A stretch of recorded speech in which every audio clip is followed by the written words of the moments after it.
Muscatine Today show with two chicks and a Chris. We have both Chris's today. We got Sunshiny Day and we got Ramiro today. Ramon. Can you say your last name real quick so I get it right? Rentas. Rentas is here again. We got a little talk about some. We got the new city administrator on a little bit later. Matthew Mardesen? I say that right? Yep, I got it right. I'm on a roll today for last names. Isn't it amazing? I know how tough last names are. They're tough. Anyway, Muscatine had a little bit of unfortunate event. Had some graffiti all over town. Not the best. Some people didn't do their history too well because Puerto Rico is a territory of the United States. So I don't know why they would not want this wonderful man here, as they put on the door, but we do. You've had news all over, heck, everybody talking about. Yes. We caught the culprit thanks to the Muscatine Police Department and all the. Did they get them on camera? How'd they end up catching them? I think they ended up with a few snaps of her on camera, and I heard there were some emails and some other things that might have linked it all coming together. I think, but not mess around. I don't think she was done with her reign of terror that she was on. No. Let's downplay this. That was not terror. That was annoyance and idiotic annoyance. It wasn't terror. Right. Okay. True. No, I mean, seriously, right. I don't think anybody thought oh my goodness, but I think that's what she wanted, but it was just annoyance. Yeah, I would agree. Did we make her famous though by all the publicity, news, everything, and?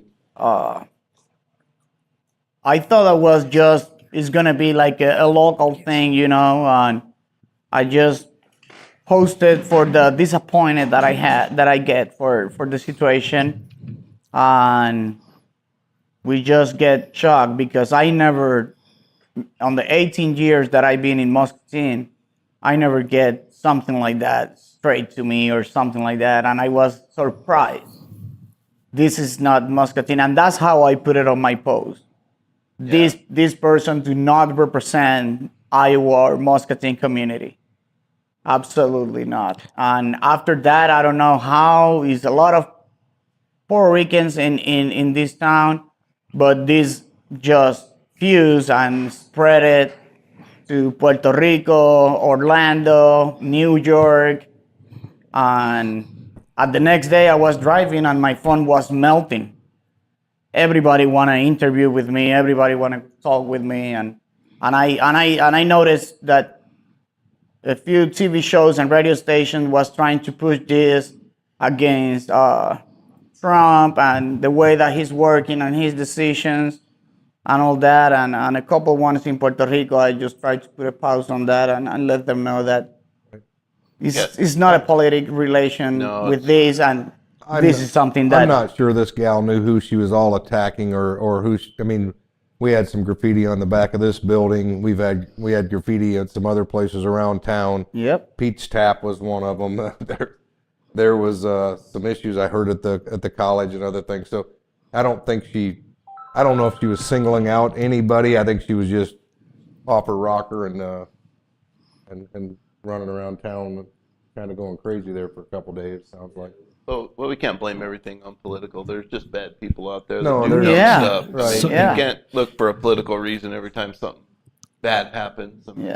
Yeah, online there was a lot of push, the political, Trump's new immigration movement is drawing and is the reason for some of this. And, back in October we had the same sign. Might have been the same gal because it looks eerily similar, but back in October we had a Trump sign out on the bypass that had the same Nazi type symbol on it. So it's just, these people just, they're bad people out there, and I don't think it had anything to do with politics.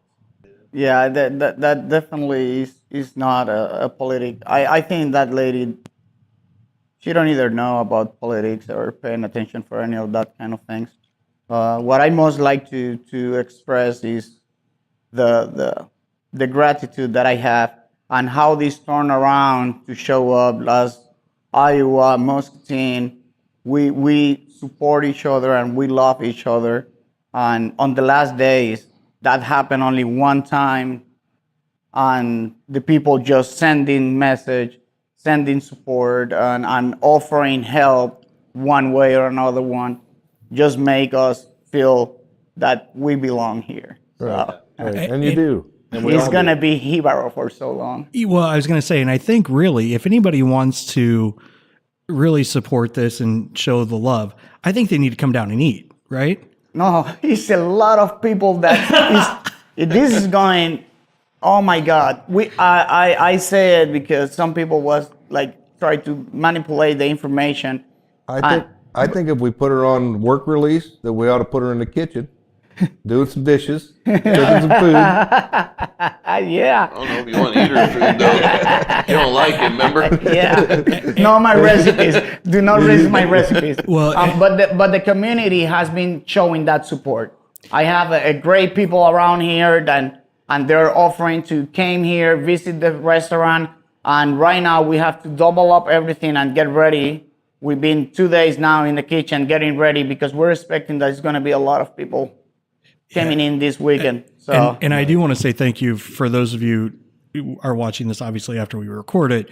It's 5:30. It's in the middle of dinner, and I really appreciate you taking the time to come over and spend just a few minutes with us.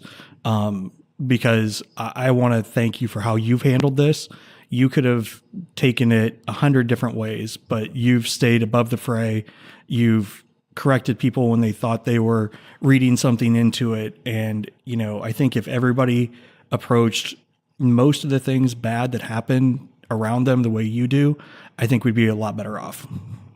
thank you. Right. Thank you. Is the best way to do it. Yeah, one of the best things is the community's reaction in support. That's what Muscatine to me is more about, and with me working for Tom Meeker, he owns that building, and you called me that night when it happened, and the paper did quote that me and Brad came out that night and cleaned it up, which wasn't the case, but I directed the guy that works for me, to get right on it the next morning, and we had it cleaned up by 7:00. So I just wanted it gone.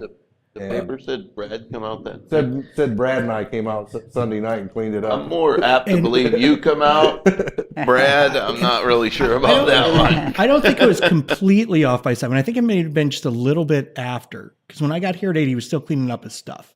Maybe 7:05. Okay, 7:05. No, but I mean, it was quick. But it was done by the time I got to the office. But we was right on it, and when we got it cleaned up, and we found some more on the back of this building, we got that cleaned up, and it was maybe only an hour or so later down at Guadalajara's they had theirs cleaned up. Yep. So that's how, to me, I think we should react to that. Get it gone. Yep. Get it out of the public view and get it gone as quick as we can. Yeah, and everybody just show up right away. The Muscatine Police Department do a great job. They came in. They was so worried about it. They make sure that I feel good, that I feel safe. And the mayor, Brad, he show up. He called me. He texted me. He was talking with me on the phone at 9:30 p.m.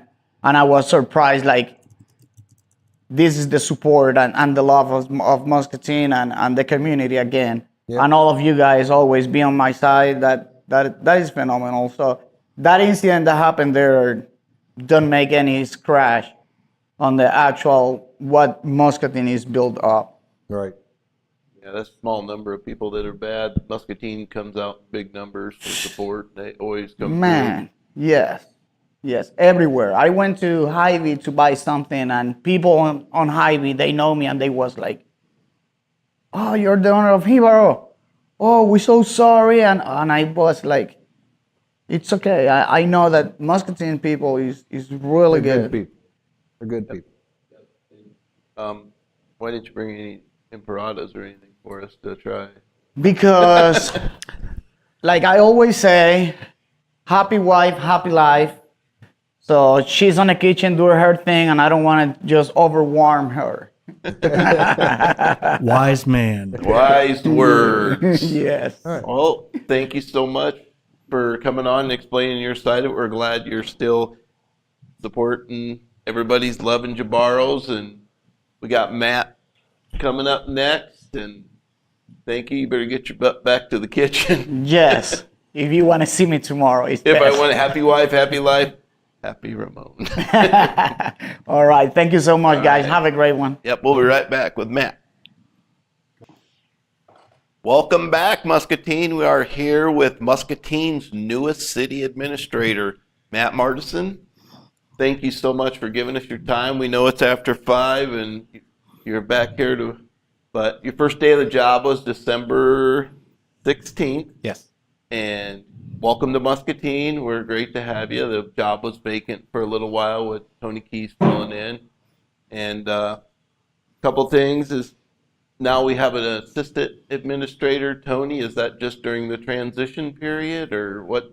No. When you're off work or? That was a permanent appointment made by the council prior to me coming. So more of an assistant type person in the event that I'm gone or out of town or anything of that nature, he can fill in.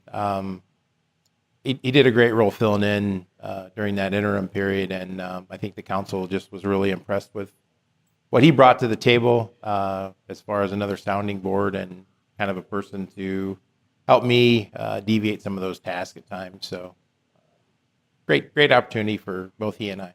Tell us a little bit about your past. I know you've been an administrator before. I think you was in some law enforcement. Tell us a little bit about yourself and how you ended up where you're at here today. Sure. Started my career in law enforcement a long time ago, about almost 27 years ago.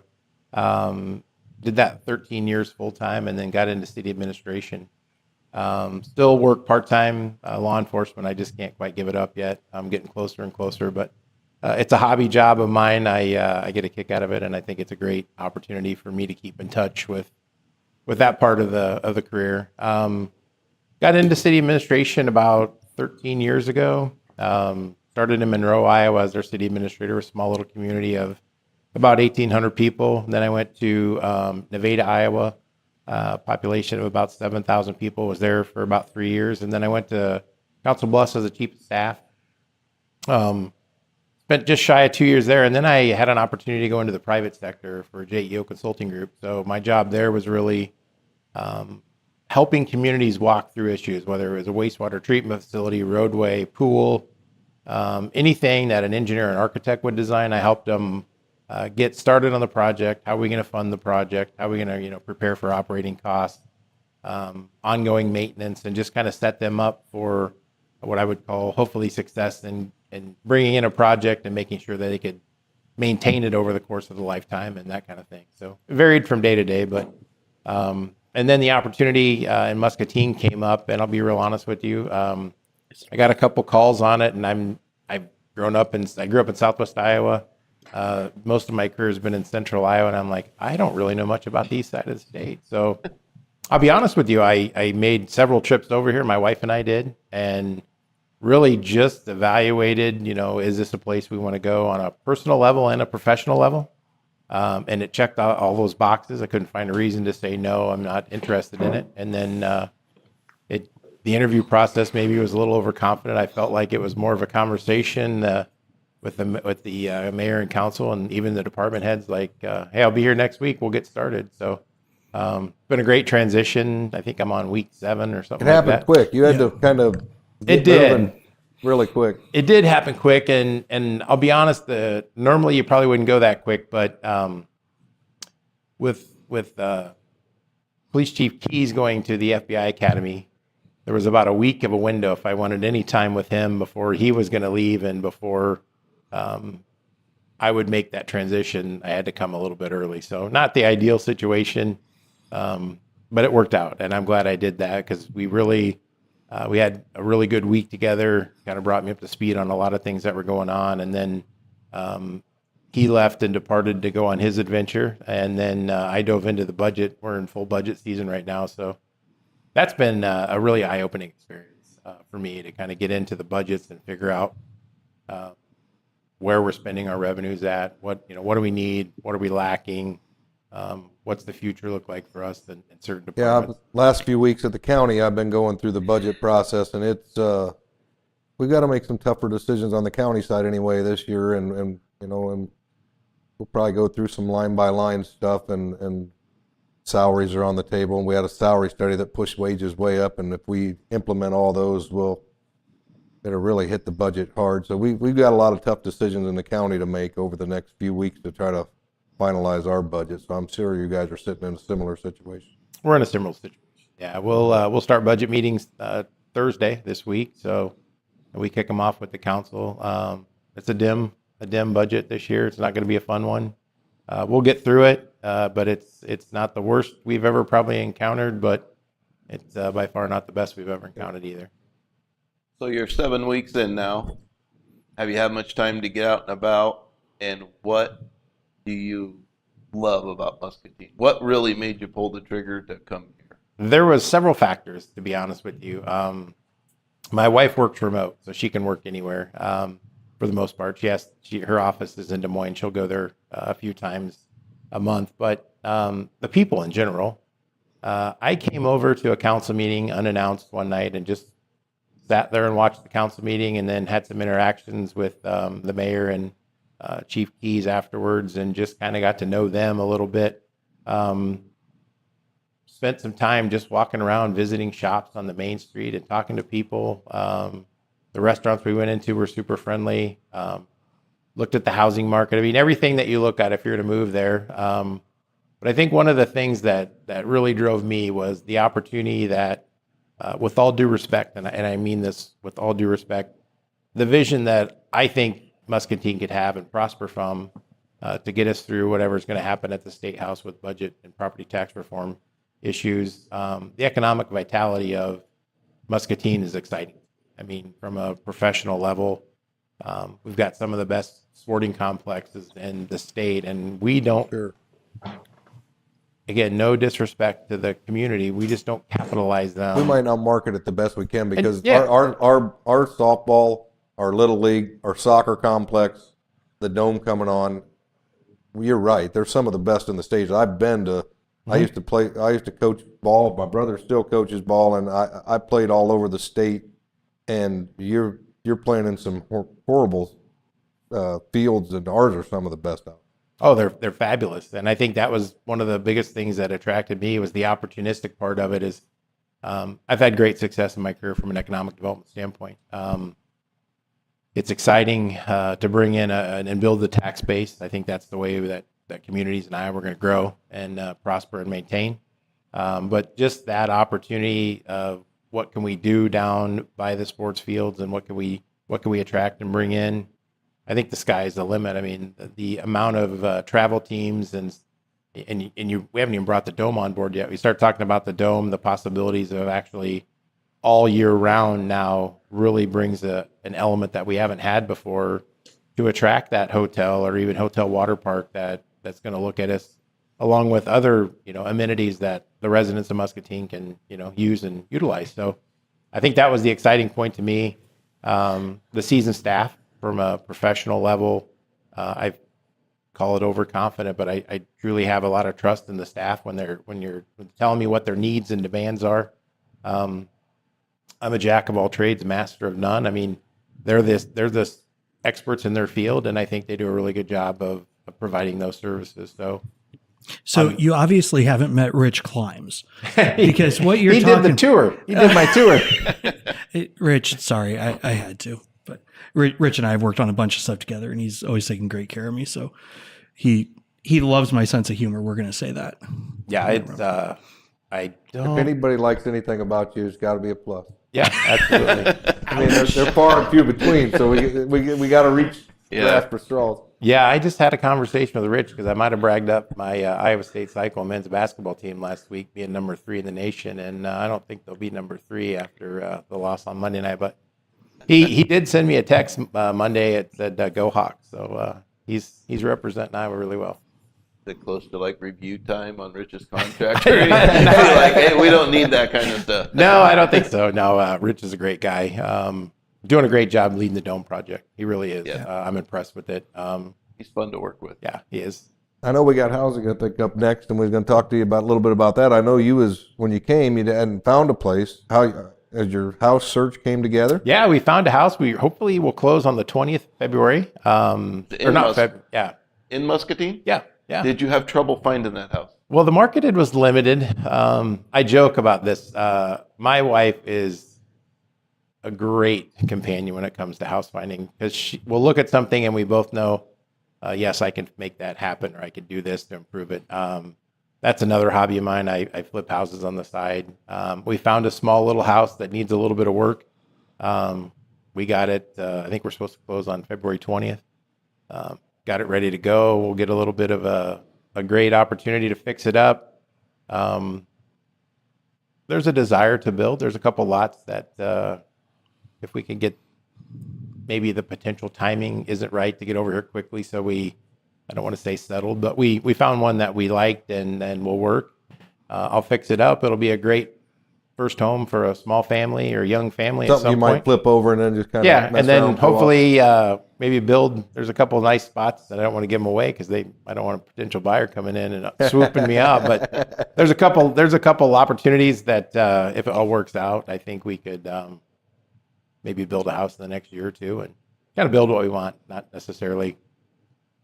We got a great little house. It'll be neat when it's done. There's a few minor touch-ups, but it'll be a fun project. So go ahead. Go ahead, bro. So as a professional city administrator, Muscatine's always complained about not having housing for, the doctor, the city administrator, on and on, which they say we're 8,000 short, 2,000. They want to do 2,000 in the next few years. It always seems like my wife leaves town to work, and she works in Aledo. She don't want to live in Aledo. We want to live in Muscatine. People make that choice all the time. So you found a house, build a house, do a house. It seemed pretty simply where I think housing will work itself out. Do you think we need the 2,000 houses in Muscatine in the next 3 years to grow population, or do we need corporations? Like recently GPC expands, Musco expands, Heinz expands. We got a better corporation here that creates jobs. Would that help population as the city wants compared to just houses? Yeah, I think I look at it, the reality of it is we're going to have folks that travel in that want to live in a smaller community or want to live in the rural area. I understand that and respect it. I do think we have a lot of folks that there's a frustration with our housing market. I'll share with you a story. I was going through a realtor, and we were 2 hours away, or about 2.5 hours away right now. Something would come on the market. We'd set up an appointment for the following day, and we were on our way over, and we were going to go look at 3 or 4 houses. And by the time we got over here the following day, they were down to 2. So it's a quick market for those, what I would call really good homes. But those that have been on the market for a while aren't, I guess, selling as fast. So usually there's something that's creating that. I think one of the things that we really lack is the different types of housing. There's the traditional house with, a third of an acre yard in town and, that kind of house close to the school. I think young families attract to that really well. And we have quite a few of those.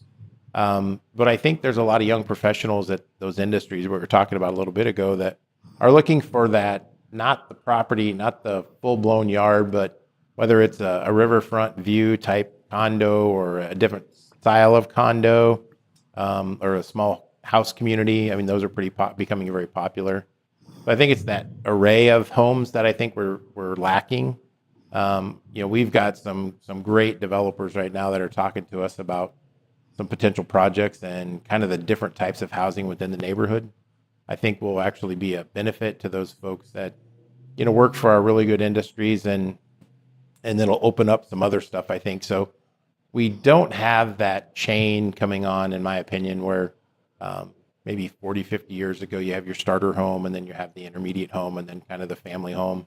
I think the young professionals tend to skip the first one and try to jump into that medium or high level. So it's that diversity of housing, I think, from that standpoint. I think just the different types of housing, we've got a really good school district here, and I think that can attract folks.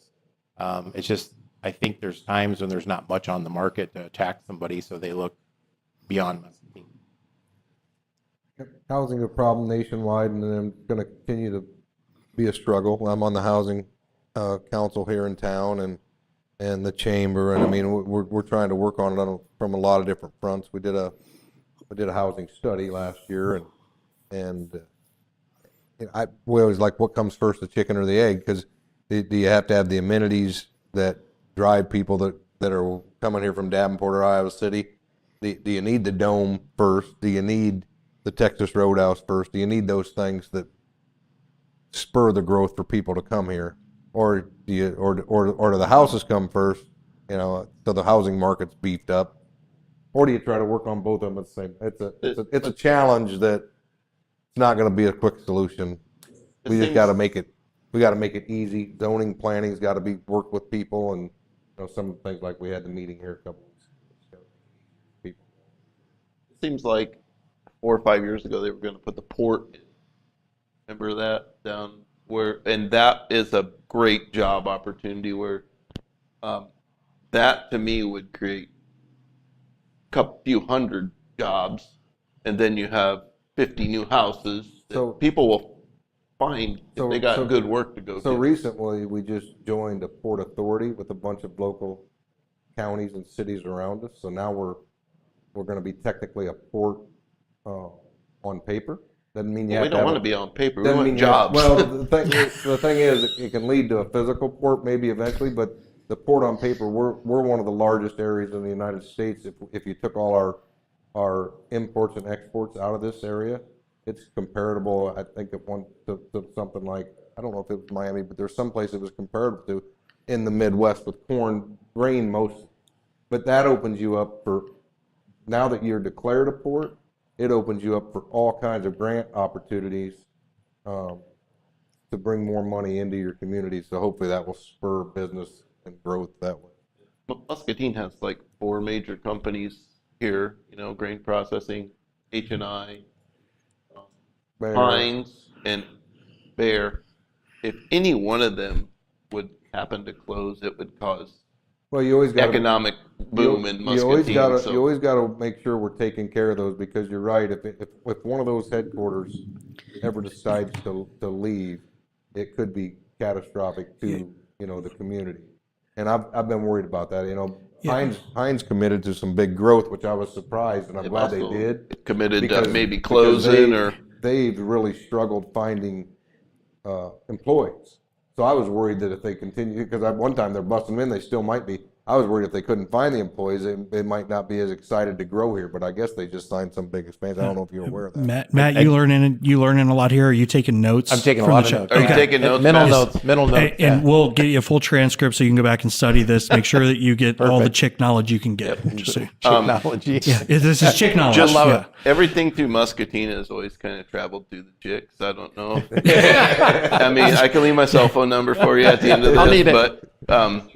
but we One of your big items, I know you think's important to grow the community, is trails. I want you to talk a little bit about your Sure. thoughts on that. I think Muscatine. I used to travel for work, and I'd be in Omaha. You'd think they'd have some of the best trails, and I'm back when I jogged and I was skinnier. I'd be jogging on gravel. I mean, we've got some fantastic trails here, but I think your goal is to connect them. I am on the Bi-State Regional Trail Committee. I haven't been a real active member in that group, just because most of it, when I'm in them meetings, it's geared more around the Quad Cities, and doesn't seem like they discuss much of Muscatine, and maybe that's supposed to be more on me. But I am on that committee, that Bi-State Regional Committee, but I haven't been real active. Sure. I think the regional trail concept is one that I've seen multiple different areas, whether it's the Des Moines Metro, or you talk about even Altoona, and even in Monroe and Prairie City, kind of down even into Pella and Knoxville at some point. Been involved with trails ever since I got into city administration. But with that trail component, that regional trail system, I think provides an opportunity and another economic development impact to our local businesses. I mean, you get those folks on a bike, and it's nothing for them to ride 40, 50, 60 miles. They'll ride to another town and hit a restaurant or our local establishments, then, stop and take a break and those kind of things. And it's another device, I think, that spurs some of that economic development. But at the same time, we've got this river down here that's got a great trail system to it. And I think we could become a destination for some of these folks in our smaller communities to jump on their bike, ride over, explore our restaurants and our establishments, and leave a little money behind and foster that tax base for us. I just had a really good conversation with Jeff Warren, the city administrator up in Wilton, whom I've known for quite a few years. And, they're talking about how do we connect down to Muscatine on a trail system in, on the southeast part of their community, and what's that look like coming down to Muscatine, and then where does it open it up from, Wilton on. The regional approach, I think, is a great concept because nobody can do this alone. It's going to take grant funding from the DOT and the DOT's approval to probably come down the highway from Wilton at some point. But those folks that jump on a bike and ride are, great advocates of going out and visiting your community and sharing, their wealth and knowledge, and just the interaction and the dollar amount they leave behind is just fabulous.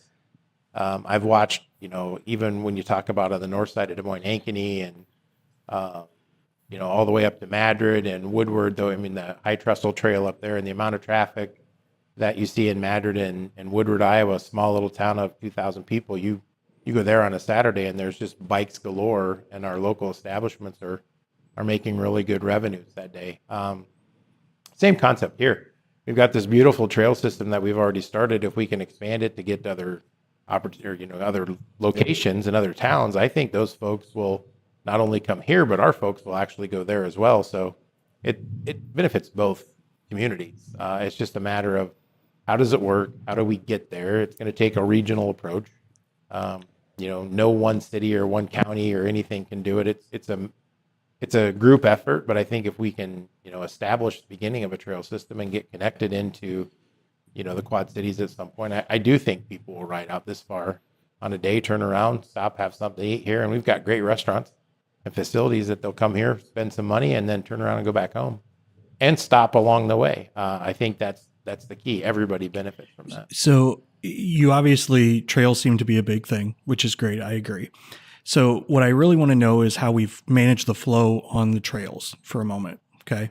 So if you've got a north-south trail meeting with an east-west trail, do you think you should put like a stop sign there for flow, or would you make like a circular thing where everybody can keep flowing all the time? Roundabout. Don't listen to this guy. I think the flow is a lot better if you use the circular thing and teach everybody to use it right. Wouldn't that be a lot better? It might be. I've never considered that on a bike trail, to be honest with you. In all my years of talking about trails, I've never considered a roundabout on a bike trail, but it would probably be the same concept. So I will share with you my stance on roundabouts. I kind of like them. Yeah, I do too. But we asked everybody about roundabouts, so that was coming to you eventually. I probably should disclose. I should apologize. I walked you straight into that. No, that's fine. But the reason I like roundabouts is probably goes against everything I've ever been taught in the law enforcement academy. Is you can kind of see how fast you can go through them sometimes when it's really boring. But at the same time, That's what I tell you all the time. You got to go through them fast. Well, I'm like grandma. I'm like, I thought it was. You might as well put the stop signs back in for this dude. Well, when I was with him, I would sit there and I'd be cautious because I thought it was right of way, and he's like, "Come on, go, jump the ornament in the middle." So I'll tell you, I don't mind that. I don't mind the roundabouts. I think, quite frankly, it does flow. The traffic flows better. Like you're in charge of the police, right? Yeah. So can you put like one of them radars so people can see how fast people are going through them? I don't. I mean, it'd be just I hope we fun. don't do that because I might get in trouble. But I feel like we should teach people how to like camber, like how NASCAR does, where they like angle the tires and stuff so they can go through the corners faster. Yeah. I think we need to teach everybody how to do that.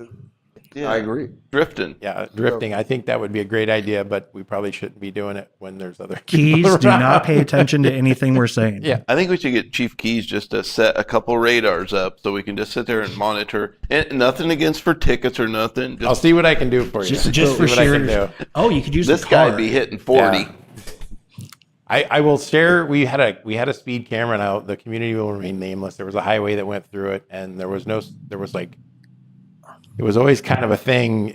You would get the report of the speeds because you had to average it out every week, and there'd be a couple in the middle of the night that are just astronomically. It's a 25 mile an hour zone, and they'd be 80, 85. Yeah.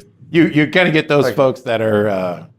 So in regards to speed camera, which I hate them and don't want them, but I know the city council started an appeal process because currently our speed cameras can they can still give you red light tickets. Correct. And I know that all the fixed units are under an appeal process that you guys have sent to the DOT. I think that started before that actually appeal started, maybe before you actually started. But It did. Yep. can you give us an update on that appeal process? When you would expect the Muscatine to hear a response and to find out if we're going to leave them down or potentially start them back up? I don't know if I have a date at this point. I think it's still an appeal. I don't know if we have a timeline. I think we're in a long line of everybody else. I shouldn't say everybody else. A lot of others that are appealing that decision. I don't even know what I would even begin to expect on that timeline. When that appeal comes through, I'm sure we'll hear about it. But We'll hear day one. I don't know that I have any timeline on it, to be honest with you. There's If you get a chance tomorrow when you call the DOT, tell them to take their time on Muscatine. take time on Muscatine. So we ask everybody this question, just part of being on Two Chicks and a Chris. You like parking meters? Oh my God. The park. It's a necessary evil. He is never coming back. Because I've been traveling with my new job. I've been in Peoria, Galesburg, Monmouth, Brimfield. That all- sounds like all sounds like over here. CBI. That sounds And- like CBI cities. Is that right? But none of them have meters downtown, and they're just breweries and rocking, and they're going, and they'll say 3-hour parking, but they won't have coin drops or anything like that. Muscatine's the only one I've seen, even backflows and everything. Muscatine's got some of the tightest codes Yeah, I've seen in all cities. 'Cause I work with all cities now. And backflows are a killer, but that's a whole different problem. that's a whole. But the meters seem to always be the problem for downtown. With people get a ticket, they get pissed, they don't come back. Yeah, I mean, Well, I'll share with you the day I was interviewing. My wife and I stopped over, and we had a meter that I put the quarter in. I couldn't read the time on it, so then I'm like throwing a couple extra quarters because I didn't want to get a ticket. That would be not a very good thing. you if don't want to you're- get a ticket for your interview for city on the administrator. interview for your city administrator. But I view it as a necessary evil. It's one of those. I don't particularly like to pay a fee to park, and I get it. Nobody does. But I think if we didn't have them, I think you'd find that over time we'll get a lot of complaints of the same car is parked in this spot. We become But I think territorial. there's a solution for that. I think if you get rid of the meters and you put, because right now we got a lot of non-meters down here, and they mark the meter marks the tire, and there's a 2-hour window. If you went to a 3-hour window, I think you could keep that. I think you could keep that congestion of the same cars parking there all the time. Because some of our biggest concerns is after 5 o'clock right now. This is a very fortunate time to be doing the show. We can park for 8 hours now. Yeah. It's And that's free. where everybody's off work and a lot more people come down here, So I think there's solutions. They've just always. A lot of people think Muscatine is serve and collect rather than serve and protect, and and all that with extra fees and fines. I mean, I've been downtown for a long time before he took my position, and there was a huge remodel of all the sidewalks, and they had Mississippi Drive shut down for a couple years, and then right after Mississippi Drive got passable, COVID hit. So then it was like this after. So we did a meeting with Carol at that time about just give us a 6-month trial to see if the businesses can, recoup new customers and all that. It took 2 years, and they put scanned QR codes, but that topic's been beat to death. Meters aren't going nowhere. But Yeah, the QR codes I think are the wave of the future for parking, but I see that in Florida a lot. I'm kind of old school. I'm not the best with the QR code thing. It's just one of those. My wife's probably better at that than I am. 'Cause So have she you probably saves used- me tickets. As you'll notice, most of the easy questions are over. We're a little harder on you now. Have you used any of the back-end parking on the riverfront? Oh my goodness. Yeah, I did the other day. I did. It's horrible. Did you like See, it? I don't mind it. I don't personally. I don't mind it because I've had to make a career for 13 years. We did so many backup drills in a car. When you go to the police academy, I don't think it's horrible. it's in the really fact to easy. do it. It's really easy to do it, but it's I think it's a different concept. I think the biggest thing is what I see is people panic when they pull up and they use their turn signal to pull forward and back in. Right. That whole panic of somebody waiting for me to back in, it's not as easy to just pull right into I've the been spot. begging since they've done it to admit they made a mistake and to erase the lines and shift the angles the other way so you could go front end parking. And one of my bitches is when I'm going down Mississippi Drive and there's 10 cars behind me, I got to stop. All the 10 cars behind me have to stop. And we used to have 4 lanes. Now it's 1 or 2. And now all those 10 cars got to stop. And where I might be good at backing in, you might have grandma there. It takes 22 times as you're backing up traffic. And so if you had the front end parking, when I pull in, nothing stops behind me. And when I pull out, if there's 10 cars coming, I wait till it's clear. You never stop traffic. And then they put the center. It's beautiful. I think we got one of the most beautiful riverfronts on the river, but then they put center medium all the way down. And an example today is I was working on a door at Contrary, and my truck was parked there, and I backed in. And then I wanted to go back uptown. And for years you could do that. There was no medium there. You could just pull out, go right, you go left. Yeah. So now I had to stop and get 2 tanks of gas because I had to go to Burlington to turn around. But not only that is Wait, hold on. Did we exaggerate a little there? I feel like you may have like tried to slide one under.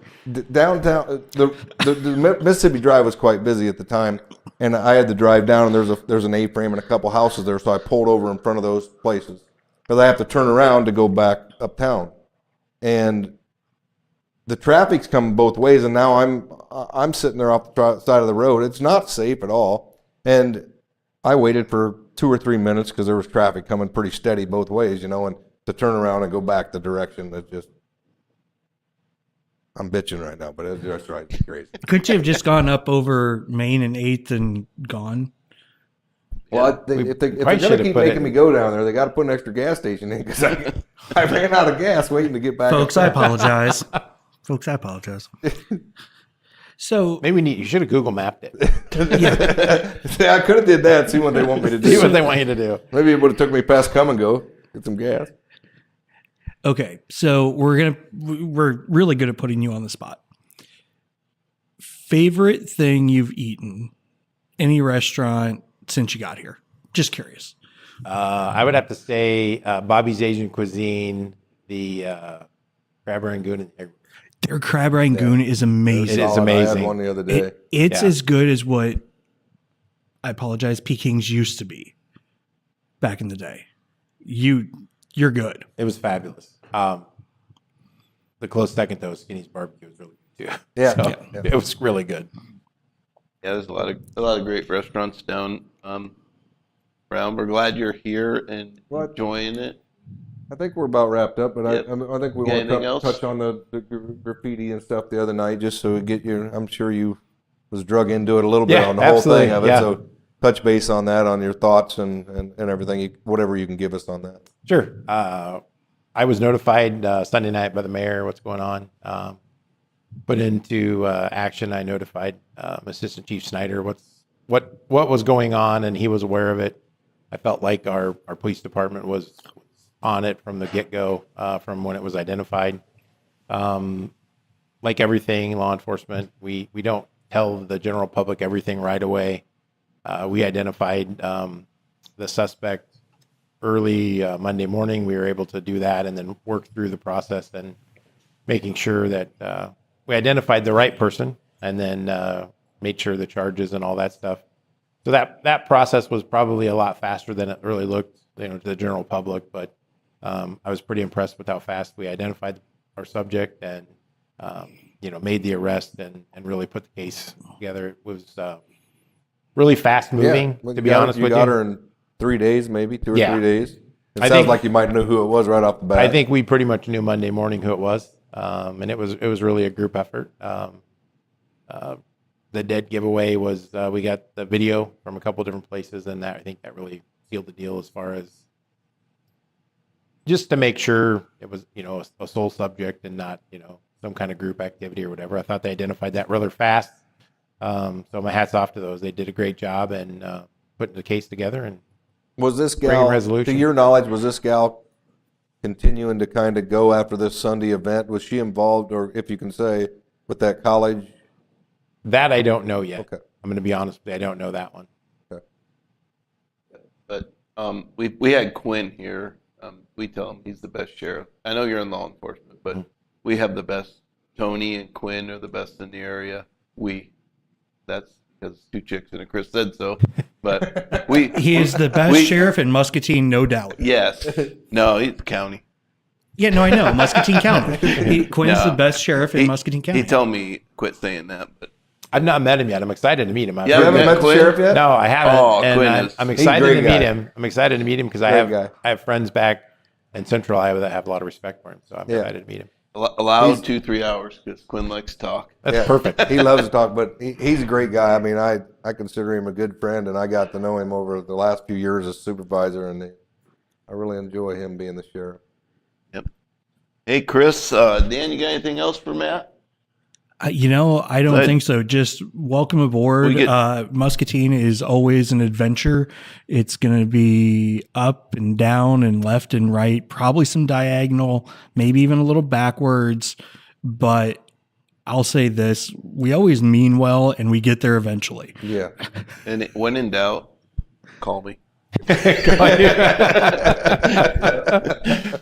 But yeah, we If he thank can't you. get the answer for you, I'll get him. Yeah. Welcome And to then when they both Muscatine. fall flat on their face, call me. Yeah. Rob. Call you. Yeah. Welcome to Muscatine. Well, We're thank you. very Yeah, thankful it's that been you fun. took the position, and been fun. hopefully you stay till the end and make a big difference in Muscatine. And Yeah. There's a lot of unfinished business I have on my end to do. So I'm excited. Yep. Thank you. Thank you. And that'd be all. Thank you for tuning in to Two Chicks